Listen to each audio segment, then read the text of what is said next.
On this episode of DLN Xtend, we discuss what inspired our journey into technology.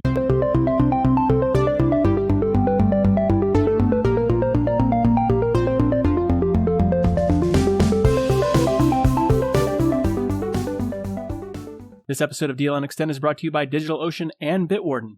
Welcome to episode 76 of DLN Xtend. DLN Xtend is a community-powered podcast. We take conversations from the DLN community, from places like the DLN Discourse Forum, Telegram group, Discord server, and more. We also take topics from other shows around the network to give our takes. With me today is Wendy, the Roundhouse Photographer Champion, and the Slide Tackle Gaming Enabler of the Destination Linux Network, Matt. How are you, Wendy? I am doing pretty dang good this week. We do have a cold kind of running through the house right now, so that part isn't so awesome. After the second week of co-op, there's always a cold that runs through the house when we get back to co-op, and it's just that time of year for us, that time of getting back together with others that we just can't help every single year. So once that's through, the rest of the semester will be absolutely awesome. Yeah, it makes sense. It does seem like the beginning of the school year, the kids get a little thing. Although this year, that didn't happen for me. It's a strange year. That is awesome to not have the cold run through the house during the first part of the year. I wish we would have been able to skip it this year. Not so much. So we actually didn't get to go to Tuesday co-op this week. We won't be going to Thursday co-op tomorrow. We record on Wednesdays. So I was trying to get together something for my sub to be able to do with the kids in class, which is a little difficult when I've got all the computers and the person that I have helping me in class really doesn't know anything about them or what we're working on in general. So she's there and kind of let me know, hey, this person needs help or that person needs help. But I need something for her that is pretty simple, something that's not quite so technical in its aspect of it. And I think I found an option. It is a no prep lesson plan that has to do with the history of video games. I think the kids will absolutely love it. It'll keep them engaged for that time that she's got them. It is still something that is tech related, something that is somewhat still code base related, and they'll get something out of it. Hopefully they'll still get something out of it. But the rest of class is going absolutely awesome. I've enjoyed the last 2 weeks with the kids, though I'm not able to get in and do any of the setup before the kids show up, just the way that this semester worked out. I'm actually helping in first Lego League first hour, so I can't do any prep work then. Ooh. Yes, that first Lego League has been a blast so far too. I'm really excited that I get to help out with our club, and I can't wait to see what the kids do and the solutions that they come up with. If you haven't heard of First Lego League, go check it out. It's a really interesting learning to code project activity for kids that they get to do together in teamwork. Super awesome. But I'm helping with that first hour. And so second hour is when we do the coding portion of it. All of the laptops and my projector and all of that stuff needs to get set up at the beginning of class. So we don't get as much time as I'd like to do things. We actually usually dip into snack time. So the way Thursday co-op works is we have 2 classes. There's snack. Snack time's my favorite time. Yes. And then the third hour for the day, and after that it's noon lunchtime and we all go home. So we actually typically are dipping into snack time. They're getting to that late just because it's making up for the beginning of class and just not able to get started as quickly as we'd like to. The room is super tiny. Trying to figure out where to put the projector has been a little bit of an issue. I spent most of last week with the projector shining in my face as I was moving back and forth and helping kids with different things. So I'm still looking for solutions to make it the best class possible, but the kids seem to really be enjoying it. And I am thrilled with the laptops that they are using for class. Even though we're not doing any drawing or that kind of thing, the laptops that we're using right now have the pens and Wacom functionality built in.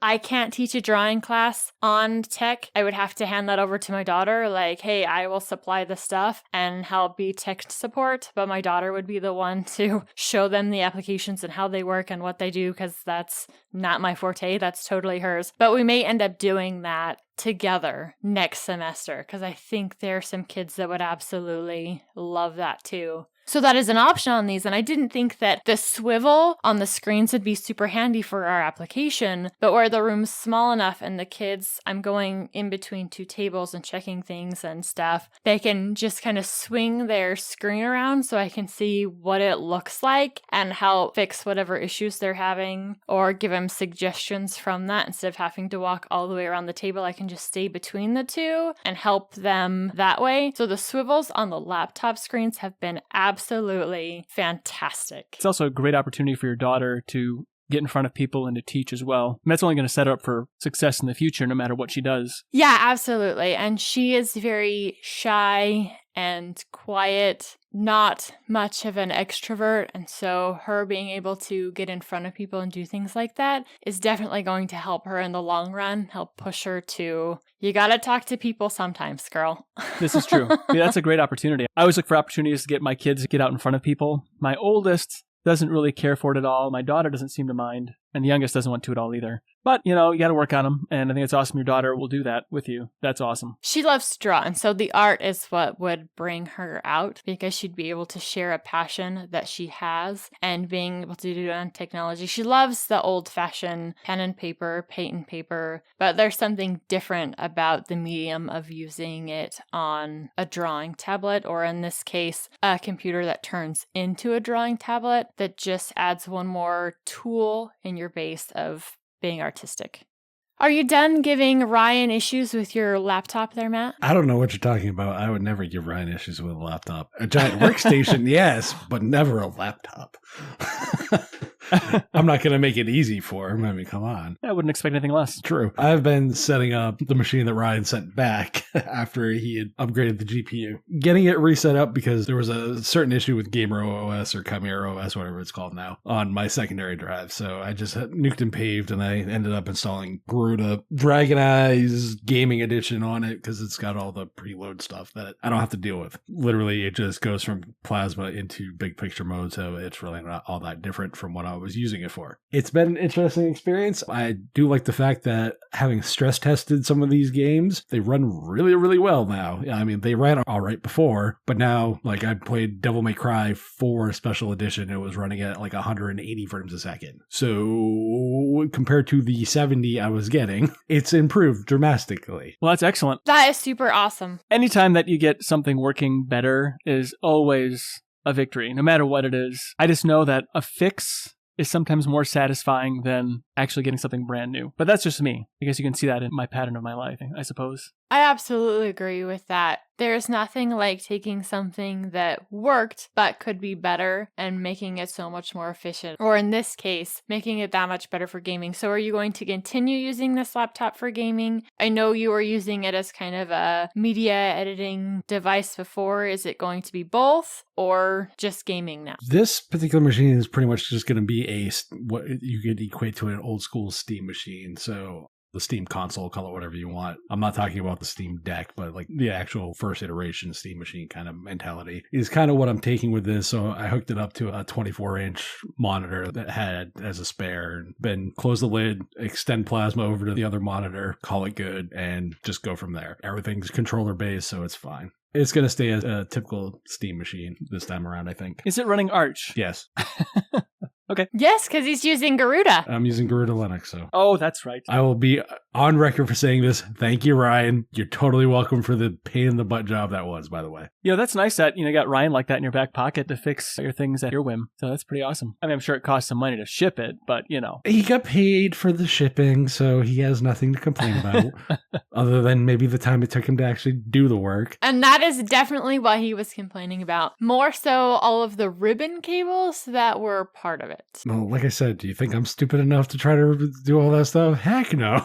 That's why I sent it to him. And Ryan's always up for the challenge. Ryan likes hardware, so, I gave him an opportunity for hardware. Here you go, bud. In all seriousness, what it boils down to, I needed an upgrade to the GPU because NVIDIA was sunsetting the drivers into the legacy drivers, which are like the 340, 390, whatever the legacy Linux drivers are. There's not a lot of stuff that would work with that.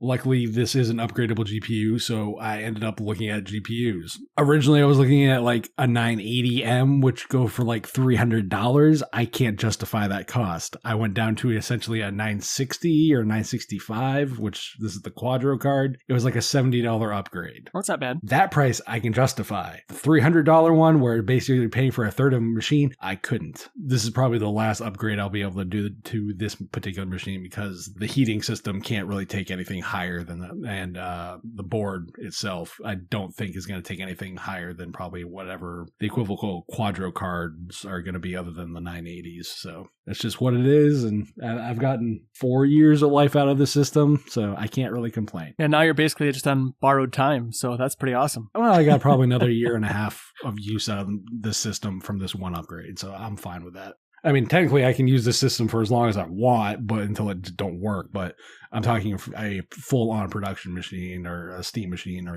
whatever. That's kind of where it ends. Right. Well, I guess, if you do gaming like me, though, it's probably good for the rest of your life. Nate, you don't do gaming. You could game on a toaster and you'd be content. That's still gaming, right? It might not be modern gaming, but it's still gaming. That toaster will run Doom.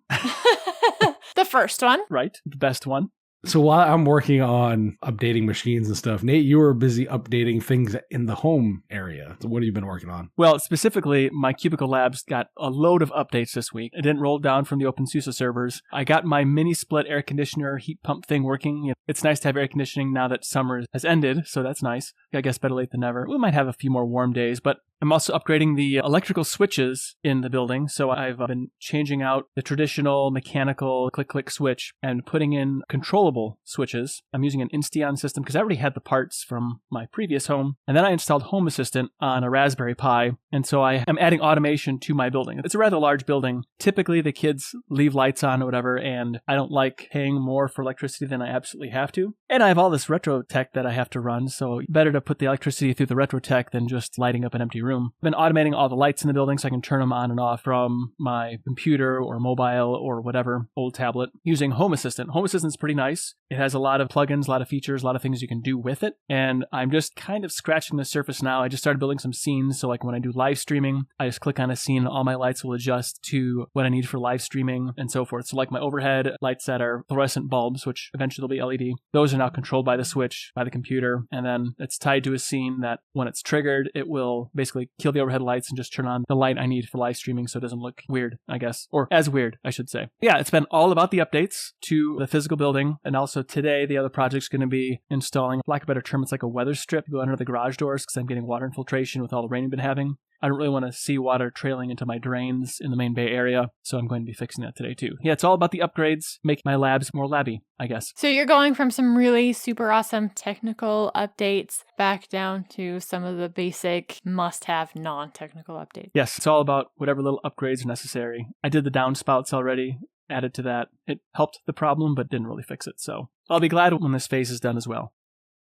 This episode of DLN Xtend is brought to you by DigitalOcean. DigitalOcean recently announced their new managed MongoDB service, which is a fully managed database as a service. With MongoDB, you can focus more on building scalable, high-performance apps and less on maintaining the database.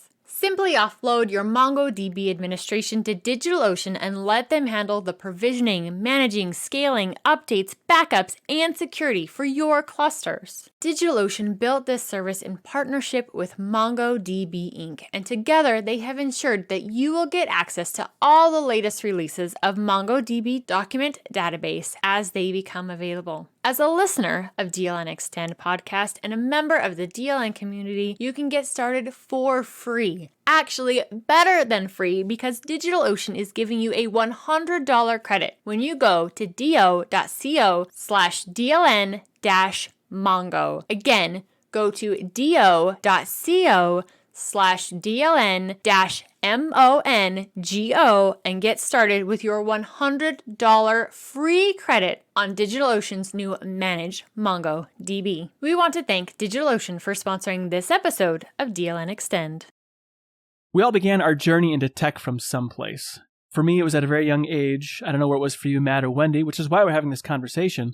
What inspired you first to really get into technology? Those doors opened up and you saw the light and technology became this exciting wonderland like Willy Wonka's chocolate factory. What was that first inspirational push for you? I actually came into technology pretty late in life. So it wasn't something that I was a part of when I was a kid. I spent most of my time playing outside and camping with my grandparents and all of that kind of stuff. Yes, technology was included as part of school-related things, but it wasn't something that I was wholeheartedly dived into and interested in. Once I became an adult and I had to use technology for some of the day-to-day things, and it was really finding Linux here just a few years ago that got me super interested in technology. Yes, I'd pay attention to hardware and the fact that I wanted something that was going to help me edit photos. So almost photography is what brought me into being conscious of what hardware was in my system. The first laptop that I bought, and it was mostly for school-related purposes, I really wasn't worried about what the basic specs were. Talked to the guy, yeah, is it going to work? Sure, that's the one I got. And then as I had my first child and we got our first digital camera and I was trying to edit images and that kind of stuff, I'm like, wait a minute, this really isn't cutting it, and started saying, okay, what does it take to edit images where things weren't lagging so bad, or after editing a picture, I don't need to restart my computer. Oh, Yeah, that was a pretty gosh dang rough time. You edit one photo, save it, and which it saved super slowly, then you restart, and then you could edit another image. Took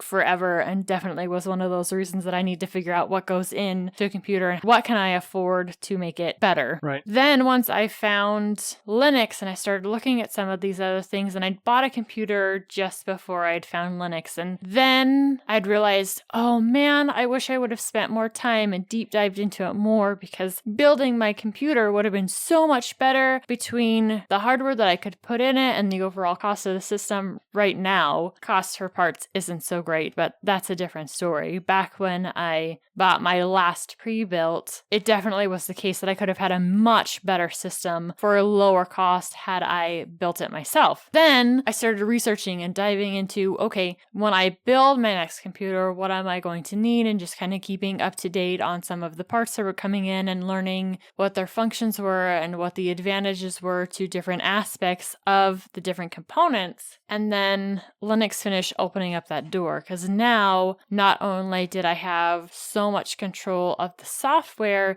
it made it easier to play with the hardware in a way. It was just these two different ideas of technology that I went from, okay, I'm kind of keeping an eye on it, to I have to know so much. And I'm one of those addictive personalities anyway. When I find an idea that I'm just fascinated about, I have to just throw myself into it. And I've spent hours and hours researching it and listening to podcasts, and that's how I found the Destination Linux network. Is I was in one of those phases of learning about technology where I had to just absorb everything that I possibly could, whatever I could cram into my brain at the moment, and found this awesome community. And it's just one of those things that even once the drive for I spend every single moment of my day researching it went away, I'm still hooked, and I'm here. That's actually really cool. We're lucky as a Destination Linux Network community that this is the community you found. Well, one, yeah, of course it's a nicer community than all the rest. I mean, really, come on.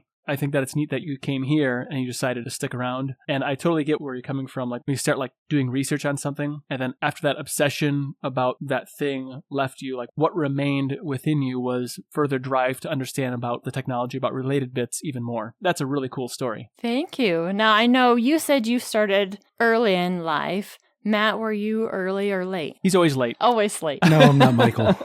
I guess you could say an early technology adopter, but a lot of that had to do with the fact because I was a gamer more than anything else, though. I remember playing Earl Weaver's baseball on my dad's 386, so you had to run DOS and everything else. So yeah, Nate, that'll be something more up your alley. I wasn't a DOS guy, but keep going. I meant as far as age of the gaming aspect. That was something I always had to get into. And I got into things like MUDs, or for those that don't know what a MUD is, it's a multi-user level dungeon. It's text-based MMOs, basically. That was really what got me into technology, because you had to have a certain level of technical aptitude or knowledge to use that. You had to know what Telnet was, kind of the other stuff to connect to MUDs. As I got older, I just got more into the technology end of it because I was always like, oh, well, this is something related to the gaming. Then at some point, it just became I want to get into technology. And I don't have like one specific instance that was like my aha. It's a gradual more and more increase. I built my first machine, it was a 233 Pentium 2 with like 32 megs of RAM and like a 4 gig hard drive, which is like you're balling back in the day. Today too. Come on now.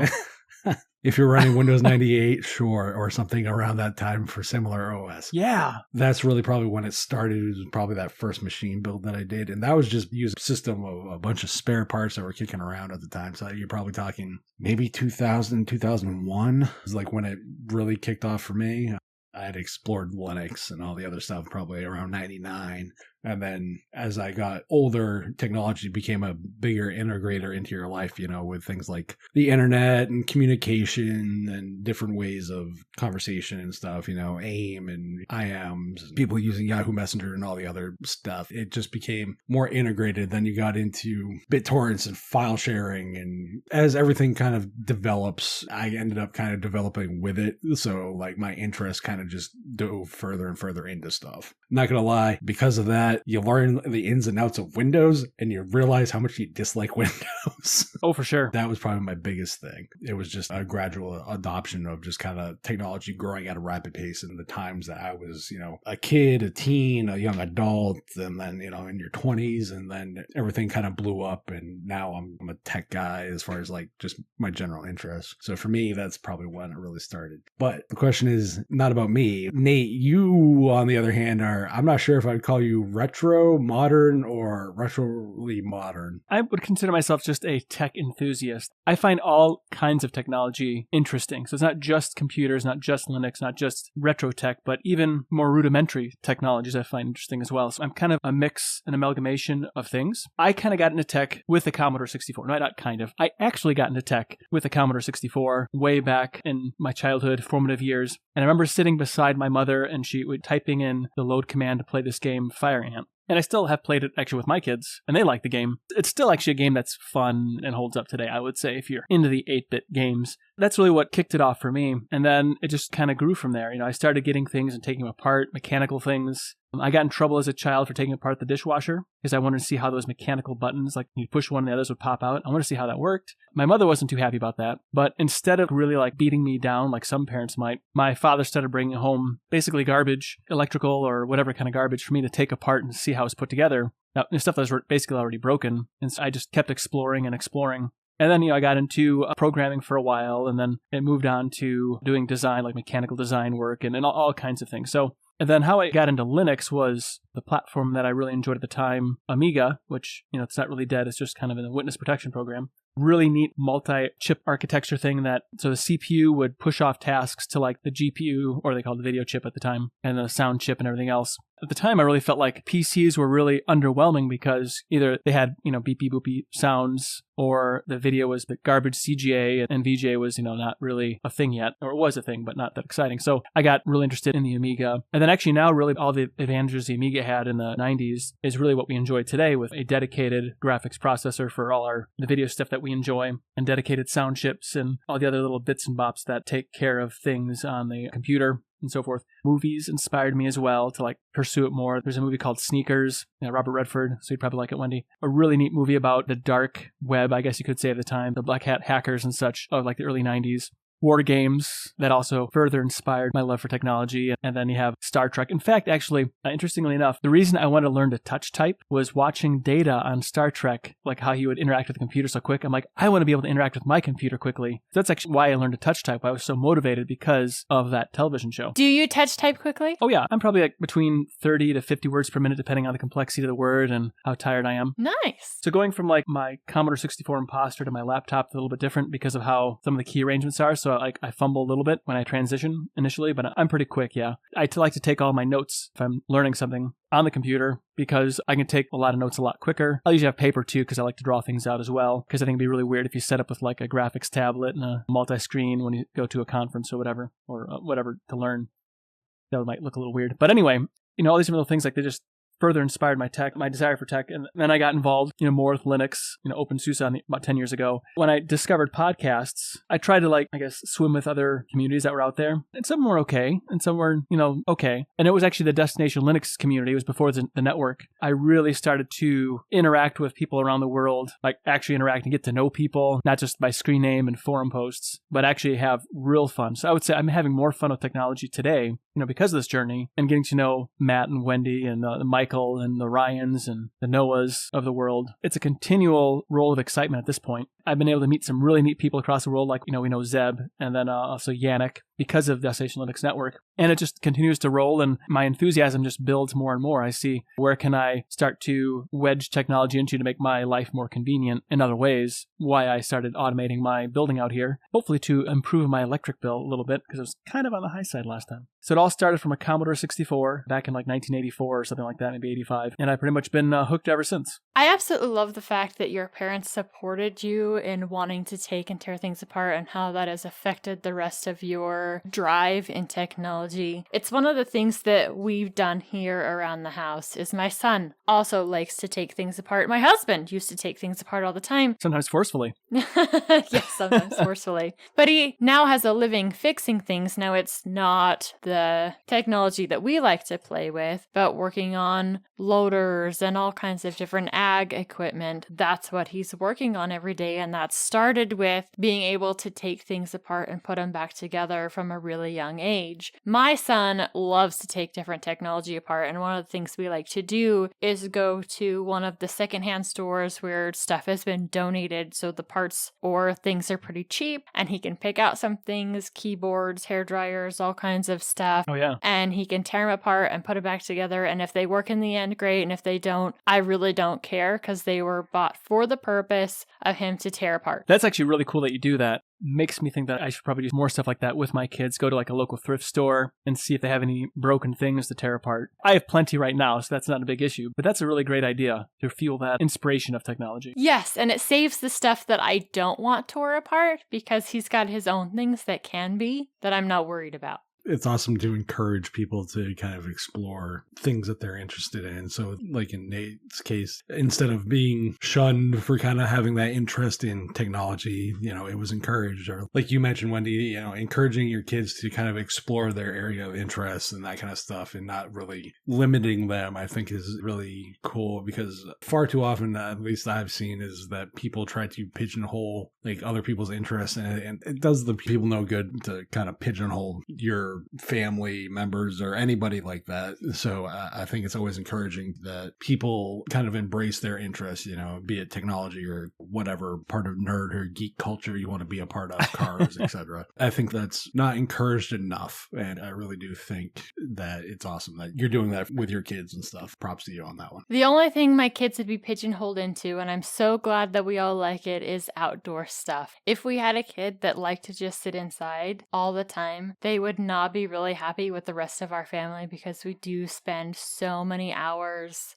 in the desert, fishing in the mountains, all of that kind of stuff. So thankfully, all of my kids like it, so we can share that interest as a family. And then we have our separate interests, and the goal is to make sure that everybody can participate in the stuff that they're interested in, regardless of whether I find it interesting or not. My husband has the hardest time with this, and it's video games, and I don't know, just his generation. He's really not that much different age-wise than Nate, so it can't necessarily be generation, but maybe where he grew up, on a ranch, that kind of stuff. There was always work to do. That he does like to play some video games himself. He's like, I don't understand why you want to watch somebody else play video games. I'm like, it's okay. It's fine. There's so many worse things, especially when it comes to our 14-year-old daughter. There's so many other things that she could be interested in. Be happy. It's video games. A part of me kind of doesn't understand the whole watch other people play video games, but then if I think about it, growing up as a kid, how many times did I go to a buddy's house and we'd play Super Nintendo or the Nintendo 64, I think came out next, whatever. That was kind of toward the end, but where I just enjoy just hanging out on this couch, being with my buddy and watching people play video games. At least I like to watch them when they live stream mostly. Yes. It's kind of like sitting on their virtual couch, interacting with them. Matt, he used to live stream from time to time, and anytime I get the notification he was live streaming, I would always hop on. Just like I'm sitting on his couch, his virtual couch. He can't hear if I belch or whatever. watching kind of passively as he plays and seeing how he does things and just kind of like, shooting the breeze. There's also that as well. Yes. Sometimes it's almost a game review. I know there's times that my kids have had one of the streamers on that they like to watch, and then games have come up in my Humble Bundle, or hey, you might like this, and I'm like, actually, I've seen somebody play it, and that helps me determine whether I actually want to claim that game or not, or purchase that game. The other part that I agree with you, there's some games that I watch, especially EB English Bob. He plays a lot of games that really aren't my cup of tea. They're not ones that I would choose to play on my own, but I enjoy the community interaction around him playing and the community participating in whether things are going well or not going well. There's a different aspect to it that is almost like sitting around with friends and playing a game together or watching somebody play. That's exactly how I look at it. It's like you're interacting with friends with common shared interests. A lot of people that watch EB stream, they're a similar cut to us as far as their enthusiasm for technology or some aspect of technology. You learn things from people in that way as well. Yeah, there's so many of them that are fellow Linux users, especially in streams like that, where games are being played on Linux as well, and you share the things that are going on. So yeah, the game's playing in the background, but we're talking about what's going well. Sometimes people are asking questions about the distro. We're trying to get things to work at the same time the game is playing. I know during one live stream, it wasn't game related, but it was another community kind of chat going on. We were talking about recipes and that kind of thing, and a lot of the dietary issues that I have, and so how I solve some of those problems. And I created a recipe card for one of the things that we were talking about and shared it with the community there as we were having our technical chat. So there's just so much more to being interested in tech than the hardware and software itself. The community is a super awesome part of that, and I'm sure there are people with other interests, like photography people. There's a group on Telegram called Food Geekery. We talk about food all the time. Very little Linux talk, but there is some like tech and food talk as far as devices, appliances, and so forth. And a bunch of Linux people in there, like Steve's Very Own's in there. Can't remember his first name, but I think Taggart's his last name. He does a snap development, and he does other things too, I'm sure, but he does some snaps, some that I use. He started the group. Actually, I shared a picture of how I was making mashed potatoes using a DeWalt drill with a beater and like a mixer end on it. A drill will spin at like, over 1,000 RPM. I can't remember how fast. Okay, 2,000 RPM. So I was able to make my potatoes very quickly with no lumps, because I don't like lumps in my mashed potatoes. So I just kind of showed a picture of that as I'm doing it, and that became the icon, the little image for the group is a DeWalt drill beating mashed potatoes. But anyway, there's so many aspects of technology that I really enjoy. Everything from physical hand tools, computers, and so forth. So my question is for the community, what was your inspiration into tech? What inspired you to explore tech further? I love to hear the stories about it. Those origin stories are always exciting for me to hear. This episode of DLN Xtend is brought to you by Bitwarden. Bitwarden is the password manager we use and trust. It's the easiest, safest way for individuals, teams, businesses, and organizations to store their passwords and other vital, sensitive information. Bitwarden lets you choose the authentication to access your password manager, such as PIN, master password, and adding phrases or fingerprint security, all to keep your passwords safe. Go to bitwarden.com/DLN to get started for free. Bitwarden is a password manager that I use and trust because Bitwarden is 100% open source. It has extensive security audits. It gives you the ability to self-host if you so choose. So go to bitwarden.com/DLN to get started for free. It's only $10 for a premium account, which gives you 1 gigabyte of encrypted file storage, 2-step login with YubiKey, U2F, Duo, Vault Health Reports, and more. Make the smart move like many from the community have and go to bitwarden.com/DLN to get started for free. If you're like me, you'll want to show your appreciation by signing up for the premium edition, especially since the premium edition starts at only $10 annually. Bitwarden has saved me from getting into a serious jam numerous times. Now, you wouldn't be able to pry it from my cold, dead device. Thanks to Bitwarden for sponsoring this episode of DLN Xtend. Matt, early in my days of technology, there was a company not far from where I live called Zenith, or Zenith Data Systems. Did you get something, an old Zenith Data System? Did I get an old Zenith TV, you mean? Or an old Zenith TV? I figured it would be more relevant given the game. No, this is actually a isometric RPG. For those that don't know what isometric is, think of your like Diablo and Diablo 2 and Baldur's Gate type games, those Infinity Engine games. This particular game is a spoof of every RPG trope that is humanly possible. And I love it for it. I'm already sold. The best way to think of this is, Nate, have you played the original Bard's Tales games? No, I never even heard of them. They are very much like these. They're spoof games. Like they spoof the entire genre of RPGs and the typical tropey, oh, save the world, get the girl, all that stuff. And there's like such a sarcastic tone in the way the game is done. If the trailer alone on Steam should sell you on this game. The gameplay is actually really good too. So yes, this does work on Proton. It is rated platinum. The last update that anybody put it on there was 3 months ago. It was basically out of the box. No tweaking involved. I'm not going to get into a whole lot of details, but I think for the price of the game, which I believe normally is like $14.99 when it's not on sale, that to me is an amazing price for a game that is 100% spoof. And if you want something that's just comical, far too often in gaming do we get like these mad, serious, like,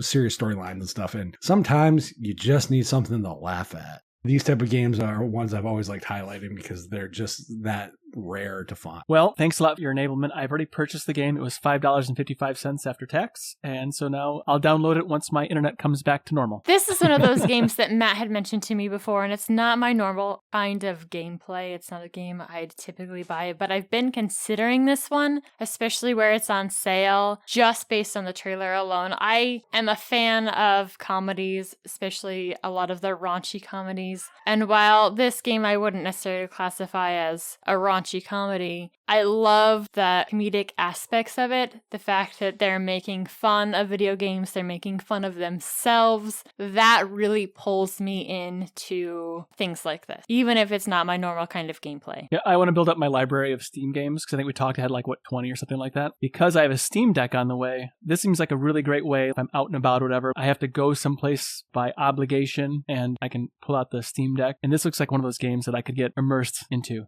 It kind of reminds me of, do you remember ever playing like the Police Quest or Space Quest style games that are very tongue-in-cheek, comedy? Yeah. I love that style of game. They're just fun, lighthearted. I don't do the serious stuff very well. Life's too serious as it is. From what I can tell, just looking at the pictures and the trailer, this hits all the high points for me. And at $5.55 after tax, that sounds like a winner to me. A score for the enabler again. Yes. This wasn't in the budget, but it's only $5. It'll be fine. So while I am updating Nate's Steam collection, so he actually has some games to play for once, but that are maybe within the current generation of, the last 20 years. Wendy, you've been updating on some certain other things that you've been trying to get going. How's that going? Yeah, this is going to be a pretty short and sweet update on the PinePhone challenge. Life got busy, and I know you guys have all been probably wondering how it's going, how did it work, am I still using my PinePhone? And plain and simple, I haven't actually got to start the PinePhone challenge yet. I had really dove into it. Co-op started, and I've spent all of my time on prepping for the 2 different co-ops, doing homeschool with my kids and other work-related stuff. Even my house right now has gone by the wayside as far as being kept up. So I haven't been able to deep dive into this as much as I'd like to. The biggest thing that's holding me back in being able to do the full-fledged PinePhone challenge is making sure or getting my SIM card to work within the PinePhone. The last time we talked, UbiPorts looked really promising in getting that to work. There has been several updates to Manjaro Plasma version, and I'm really curious to see if those updates make a difference. Because we all have had a cold this week, we're not going to co-op this week. I'm hopefully going to have some time to play with it a little bit, finish getting it set up so that I can actually continue the PinePhone challenge. I would really, really like to update you with an actual how it worked update next week. So that is one of my goals since we are not in co-op this week, to try and pinpoint what's going on with my SIM card. And if you have any suggestions, if you've used a CDMA SIM card inside a PinePhone and have any tips and tricks for me, please make sure you're dropping them into the comments before, whether it's on YouTube. I will make sure I swing over and check Odyssey for any comments. I'm not as good about checking there, but I will swing over there. And then one of the best ways to leave comments is In the discourse form, I try to make sure that there is a post for every episode up there with links to what's going on in the show, and it's a great place to chat with us about it and send your comments, and in this case, your tips for getting a CDMA SIM card to work in a PinePhone. I can't speak for CDMA, but I do use a GSM-based SIM card and it works great. I could probably do that PinePhone challenge, actually. That might be fun to do. I totally agree that people should check out the discourse forum, and maybe if they have a PinePhone, do that. That'd be fun. I'm charging my PinePhone right now because I killed it. I think mine probably needs to be plugged in again too. It's been a little bit since I picked it up and messed with it, and I have a tendency not to turn that off in between playtimes, and so it probably does need to be charged up again so that I can try out the new Manjaro, see how it's working, see maybe if I can. It does sound like CDMA in general has a tendency to work better with PinePhone itself, but there's also, it depends on your carrier, because I think I've heard some people mention with one of the big named characters that if they try to take their GSM SIM card and put it in a PinePhone, that it shuts down the SIM. And they can't use their current SIM with their current provider in the phone at all because it's not a quote-unquote approved device. Oh, that's pretty dirty. Yeah. I will say one thing about the PinePhone. At least I can only speak for Ubi ports because I haven't tried Manjaro Plasma Mobile version for a while. I will say the battery life has gotten really, really good on the PinePhone. Like, I can leave it. I don't think I've touched this thing probably 4 days and it's still charged. That's awesome, and that's definitely something to be paying attention to. But I don't have a problem with it lasting. Again, I'm using Ubi ports, so that could be why. I was using Ubi ports also. Are you on the stable or developer? Oh golly, I don't know. I don't remember. I can check when it boots up. I'll let you know in a Telegram message or a Matrix message. Smoke signal. No smoke. I'm tired of smoke. No smoke signal. Send it over Telegram or Matrix. Okay, he'll send it carrier pigeon instead. That better. There we go. Sounds good. The PinePhone is newer tech, and you are still diving in, working on older tech. How is that going, Nate? Well, great. It's one of those little side jaunts I do from time to time. But last week, I was able to finally fix my Commodore 64. It was giving me problems freezing up from time to time, and I didn't know what was going on. I thought maybe some chips were going bad or whatever, so I did some diagnostics on it, and I couldn't get the diagnostic tool to detect any problems. But then when I went in to play like a game with my kids, it would lock up again. So scratching my head, I didn't know what the correct solution was for it. I found a group online. Slightly ashamed to say it was a Facebook group. They basically told me to reseat the chips, the socketed chips in there. So I did that. Well, I guess it really wasn't much of a fix. But now everything works. It doesn't freeze up anymore. It runs for continually without issue. I'm excited to say that my Commodore 64, after almost 40 years of existence on this planet, is still running today. That is super awesome. And sometimes the simplest fix, just reseating chips, is the best one in general. Why spend all the time tearing things apart when just reseating chips could fix the problem? Stepping outside of the issue, especially when it's your piece of hardware, is the best way. Finding another group that's enthusiastic about the piece of hardware and able to be outside of the problem is a great way to try and fix it. I even spent money on putting heat sinks on all the chips in there. It's got all these new aluminum,